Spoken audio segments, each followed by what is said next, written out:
Today we got some stories of some spoiled brats who think that they truly do rule the world just because daddy has a little bit of money. I know for a fact you will enjoy this, so sit back, relax, leave a like on the video to claim your free nothing, and let's just jump right into the stories. So we're going to call a subscriber who submitted the first story Ahmed. Right? So there's a kid in Ahmed's class who, he was the spoiled kid. And the spoiled kid truly did believe that, just because, he had parents who were very rich, that he could literally do anything and that everyone wanted him. And there was a girl in Ahmed's class, and also in the spoiled kid's class, who was very pretty. She was very nice. She was everything that anyone could have wanted, or any guy could have wanted, or any girl could have wanted, right? And, Ahmed had a little bit of a crush on her. He's not going to lie, guys. He's not going to lie. But at the same time, right, he knew that, she probably wasn't into him. But he also knew for a fact that she was not into the spoiled kid. However, one day, the spoiled kid sat down next to Ahmed and his friends. He said, "Boys, I will bet you $10 that the girl, I don't know, let's call her Claire, right? Claire is gonna fall in love with me tomorrow." And Ahmed is like, "Bro, I guarantee, bro, that is not the case. I guarantee that's not gonna happen. Sure, I'll take you up on this bet." And sure enough, his friends also did. It was actually a bet structured. The spoiled kid was like, "I will pay you each $10. And only one of you needs to pay me $10 if I win." So it was a pretty good bet. So anyways, Ahmed is a little bit like, okay, what's this kid's plan? What's his angle? I know for a fact she's not into him now. And he says he can get her by tomorrow. So yeah, sure enough, tomorrow rolls around. And the spoiled kid walks in. And he has one of those Supreme shirts. You know the shirts that go for like $500 because it says Supreme on it? And it's probably just like a standard Hanes t-shirt or whatever with some like paint on it, bro. Yeah, the spoiled kid walked in, very proudly showing off the fact that he had his Supreme t-shirt on. And sure enough, he walks back to the back of the class and he looks at Ahmed. He's like, "Checkmate, baby." And Ahmed is like, "Bro, what? Like, I don't get what you're saying. What do you mean checkmate, bro? Like, what do you mean checkmate?" And the kid's like, "Well, bro, do you not see my Supreme t-shirt on? There's no way she can resist." Guys, look, if you're into the hype beast stuff, that's totally fine. You can like whatever you like. But let me just say, from my own life experience and observations, I'm pretty sure that a girl will not go down to her knees and beg to be with you just because you have that new Supreme Gucci brick in your back pocket, right? You're not gonna whip out the Louis Vuitton brick and be like, "Yo, marry me," and she'd be like, "Oh my God, yes." Yeah, that is probably not gonna happen. Just a heads up. Maybe I'm wrong. Maybe I'm an idiot. Who knows? I mean, I might be an idiot and be right here. I don't know. Both are possible. But anyways, the spoiled kid goes up to the girl that he's a crush on. He's like, "So, Claire, hello there." Claire looks up and is like, "Hi there, spoiled kid." And spoiled kid's like, "So I was wondering, did you want to go on a date with me this Friday?" And Claire was completely thrown off guard. So she's like, "Oh, I don't know if I want to be seeing anyone right now. No offense, it's not personal. I just don't think I want to see anyone." And spoiled kid's like, "Oh, you must not have seen." And he turns around and he like flexes out his chest to show very, very prominently that he had, the Supreme t-shirt on. And she's looking at him. She's like, What am I looking at?" He's like, "The t-shirt. Look at the t-shirt." She's like, "Oh, Supreme. Okay, that's very nice. Are you saying that you're Supreme?" And he's like, "No, it is a very expensive streetwear brand, and you must like me because of it."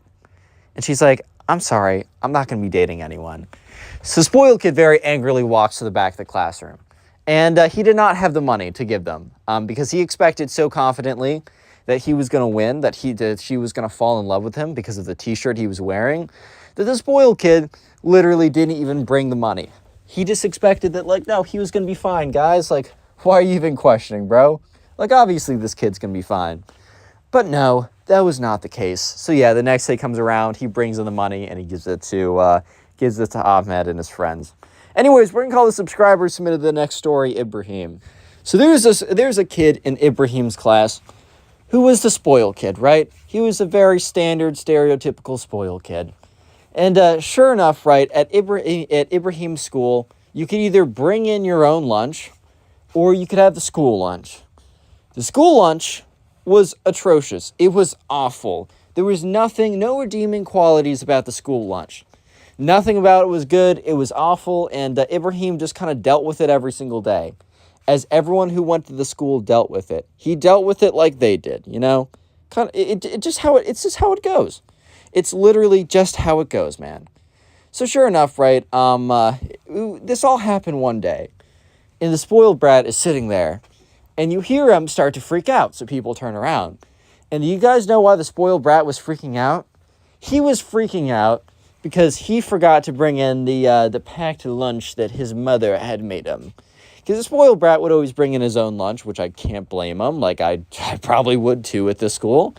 But his mom would always bring him in like, okay, do you want beef Wellington or filet mignon this morning, son? He'd be like, those are my options? Ugh, disgusting.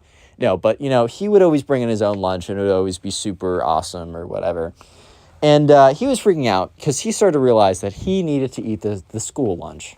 So anyways, they all walk into the cafeteria, and Ibrahim is behind the spoiled kid. And he hears the spoiled kid, like, just mumbling about, oh my God, man, I'm going to have to eat this stuff. What if I die? What if I get chlamydia, bro? What if I explode from this, bro? I don't think my delicate stomach could take something like this. I'm not going to make it. I should call my mom. I should call my dad. Just kind of freaking out the entire time. And Ibrahim's kind of thinking to himself, bro's really never had a normal school lunch before. That's absolutely crazy. So sure enough, the spoiled kid grabs a tray, gets in line, and looks at the lunch lady, who's scooping out very mysterious meat onto people's plates. And the spoiled kid, the lunch lady, puts on his plate, takes a whiff of it, gags. And then, when the spoiled kid goes to sit down, Ibrahim looks over and notices that the spoiled kid breaks down into tears, is straight up crying. There are tears spilling down his face because he needs to eat the school lunch. And he's like, no, I just wanted my filet mignon, and this is what I get. Am I a bad person? Have I done something to deserve this? And, like, everyone's looking around, and I think he was, like, looking for sympathy, but you're not gonna get a lot of sympathy when literally everyone else at the school has to eat the lunch too. It's not like, wow, you're going through something really hard and unique. It's like, no, you're going through something that literally everyone else at the school is going through, bro. I'm sorry. They're not going to feel bad for you. I don't know how else to say it. So yeah, after that point on, Ibrahim, or the spoiled kid, would never, ever eat the school lunch again. And he would always take out his filet mignon, his beef Wellington, I don't know, he would take out like the craziest food ever, right? And he would always tell everyone about the stories of that one time he ate at the school cafeteria. And he would tell the people at lunch at the school cafeteria who are eating the cafeteria food. They're not going to be entertained by a story of you. Oh my God, guys, you're not going to believe it. I ate the food that you're eating right now. I almost died. Like, they're going to be like, bro, shut up. Anyways, we're going to call the subscriber who submitted the next spoiled kid story Nasir. So Nasir's school was going on a bus trip to New York City. It was kind of like their big school trip or whatever. So they all get on, and in Nasir's grade, there is one kid who is the spoiled rich kid, right? This just a very standard description. I don't have to go into details. You already know what he's like. So anyways, they get off the bus, single file line, and they're walking into the streets of New York City. And the spoiled rich kid comes up to Nasir, and it's like, oh my God. And he points to someone, and it's just like a normal person. And he's like, oh my God, Nasir, help. There are poor people around here. And Nasir's like, bro, what? And the spoiled kid's like, Nasir, I'm really scared. I'm used to you guys, I'm used to the poor people at my school. Like you, Nasir. And Nasir's like, bro. He's like, but I'm in New York City right now. I'm surrounded by so many poor people, I can't take it this year. I have a daily tolerance of you guys.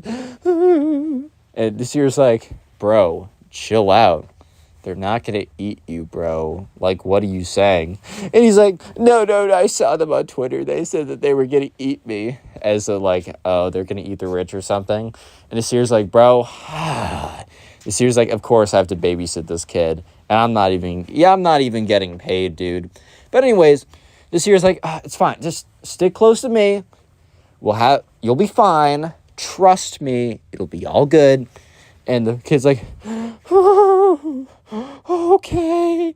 So yeah, they're walking around New York. They're getting pointed out to whatever. And eventually they hit one of the pretzel stands. Okay, look, the pretzel stands in New York City are not as good as people make them out to be. However, the food trucks that are the same around every single corner are a staple, so they decided to go there. And everyone got a pretzel.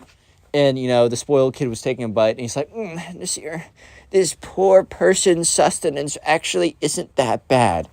And Nasir looks at him and says, can you not call it a poor person's sustenance? These are pretty good. He's like, that's what I'm saying. For being a bunch of poor people eating this, these are pretty good. And Nasir's like, dude, you need to stop with that. He's like, what? I'm shocked. I'm recovering from stress right now, Nasir. I can say whatever I want. I'm a victim. And Nasir just looks at this kid.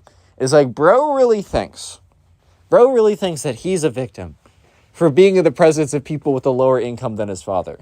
Like, just let that sink in for a second. Let that sink in for a second. So yeah, eventually they get back on the bus, and the spoiled kid comes up to Nasir and is like, thank you, Nasir, for protecting me against the plebeians, the peasants. And Nasir's like, what? He's like, you are a noble peasant yourself. Thank you for protecting me against others of your kind. And Nasir just looks at him and is like, you're welcome, bro. And he says, you're welcome, bro, with the straightest face you have ever seen. The least emotion out of a man ever. Because he's just like, this kid, bro. This freaking kid, bro. Yeah, we're going to call a subscriber who submitted the next story and final story, Chi-Ji. So anyways, there was a kid in Chi-Ji's class, and this was like senior year of high school. It was a senior spring, too. They were all in college. So, like, grades still matter, because if you fail a bunch of classes, you can still be dropped from your college. But it's not like you need to sweat out your grades as hard as possible. However, this spoiled kid basically got bought into his college, and he's at a point where he doesn't even think the grades matter. He thinks he can completely coast and fail out and, like, or not fail out, but just, like, it doesn't really matter, right? But he also believes that teachers will just be cool, or whatever he was thinking, like, quote-unquote, be cool, and give him at least a C even if he doesn't do anything. So anyways, one day, the spoiled kid, Chi-Ji, and all of them show up to a test. They take it. Spoiled kid fails the test because he didn't write anything. He just wrote his name down and then didn't fill out a single answer. I think the spoiled kid was just so convinced that the teachers were just going to give him a C just for showing up. They didn't even bother trying. Like, not even, like, randomly guessing, which wouldn't have done well either. But didn't even try enough to randomly guess. So when the teacher went around handing back the grades or the papers or whatever, the spoiled kid sees he, like, legitimately failed it because he didn't answer anything. And he's like, hey, what's the meaning of this? And the teacher turns around and says, what's the meaning of this? You didn't fill out a single question. And Chi-Ji just kind of like grabs his metaphorical popcorn and watches the show that's about to go down. Real quick comment, popcorn down below. There's going to be so many people commenting spoiled, thinking that they got the secret word of the day. Well, guess what? It's freaking popcorn today. Anyways, Chi-Ji's just watching this go down. So the spoiled kid gets up and is like, bro, I just want to see you in this class. I'm not going to do anything, and you're going to give me a C. And the teacher's like, I'm not going to do that. Like, I'm sorry. And the spoiled kid gets up and gets all up in the teacher's face. He's like, well, I'm going to make sure you give me a C, dude. I'm going to make sure that I'm getting a C no matter what. And the teacher's just like, no, I'm, what? Like, what do you mean? No. And the spoiled kid's like, I'm going to count to 3, and you're going to give me a C on this paper, or you're going to be in a world of pain. Like, this kid was a massive skadoosh bag, right? Just, it's just how it is. And the teacher's like, no, you can count to 1 billion for all I care about, and I'm not going to give you that C. You're getting an F because you didn't write a single thing down. Look, I would have been generous if you tried, even if you tried poorly. And the kid's like, 1, 2, just stare down at the teacher right there. And Chi-Ji's like, in Chi-Ji's mind, he's like, the spoiled kid is totally bluffing right now. There's not a shot that he's actually going to do anything, right? And the kid's like, all right, I warned you, bro. Boom! This kid legitimately thought that he was, like, above the law. The spoiled kid legitimately thought that rules didn't apply to him because the spoiled kid legitimately swings a right hook and socks the teacher in the face. When this happened, like 3 kids, okay, the spoiled kid, a little bit of context. The spoiled kid was not liked. Everyone thought he was a major, like, loser, annoying, like, brat, whatever. So when the kids in the class saw this, they saw this as a perfect opportunity to quote unquote save the day. So like 3 guys immediately jump on top of the spoiled kid when he swings on the teacher. Their explanation is going to be, oh, we just wanted to make sure that he didn't fight the teacher anymore. We were just trying to make sure that we were keeping everyone safe. When in reality, that might have been true. But the main reason that they probably did any of that is literally just so they could get a swing on the spoiled kid because he was such an annoying brat that they were just like, yes, an opportunity, let's go. Yeah, but sure enough, the spoiled kid swings on the teacher, boom, makes contact with his face, but the spoiled kid's pretty much a little weakling brat dude, so his punch barely did anything. And then he just gets jumped by 3 guys. They just all jump on top of him, just bring him down to the floor, no mercy. And they were like, we got you, teacher, you're safe. And the teacher's not going to report them for fighting because, like, I don't know, why would he do that? So sure enough, the school security guard comes down, and he's like, all right, you can let go of the kid. Because, like, all 3 of them had this guy, like, a 3-way headlock or whatever. Just completely strapping him down. And the kid's brought to the front office. And guess what? He fails out of the class. You know what also happens? The school that his dad brought him into sees that he's failing classes and fighting people. So they decide to rescind his application. So this kid, yeah, eventually his dad brought him into a different school. But not the school that he wanted to go to. And he also got in a lot of trouble, so the spoiled kid was no longer able to have unlimited credit cards and infinite time on the mega yacht in the Pacific, right? He now had to actually work a job, and the only reason that Chidi knows this is over the summer, Chidi and his friends went to their local ice cream shop, and who did they see behind the counter? Yeah, the spoiled kid.